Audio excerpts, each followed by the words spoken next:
আসসালামু আলাইকুম রহমতুল্লাহ। প্রিয় দর্শক, ব্রেকিং নিউজ। আওয়ামী লীগ নিষিদ্ধ হওয়ার কারণে সারা বাংলাদেশে আওয়ামী লীগ, ছাত্রলীগ, যুবলীগের সন্ত্রাসীরা বিভিন্ন রকমের অরাজকতা, বিশৃঙ্খলা সৃষ্টি করতে পারে, এই ধরনের তথ্য জানিয়েছেন ক্রীড়া উপদেষ্টা হাসিব মাহমুদ সজীব ভুঁইয়া। প্রিয় দর্শক, তিনি একটি মেসেজ দিয়েছেন। আমি আপনাদেরকে অনুরোধ করব আমার এই ভিডিওটি শেয়ার করে সবাইকে দেখার সুযোগ করে দেন, যাতে সবাই সতর্ক হয়।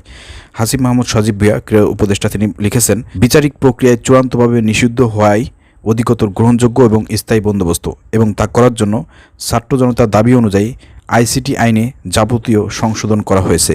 প্রাপ্ত তথ্য অনুযায়ী নিষিদ্ধ হবার পর গণহত্যাকারীরা সারা দেশে বিশৃঙ্খলা সৃষ্টির পরিকল্পনা করেছে। সকলকে সতর্ক ও সজাগ থাকার আহ্বান জানাচ্ছি। প্রিয় দর্শক, হাসিব মোহাম্মদ সজীব ভুঁইয়াকে উপদেষ্টার এই মেসেজটি সবার কাছে ছড়িয়ে দেন, শেয়ার করে, যাতে সারা বাংলাদেশের মানুষ এই যে উল্লাস করতেছে, আনন্দ উল্লাস করলেই হবে না, বিজয় আসলে পারে বিজয়কে ধারণ করতে হবে।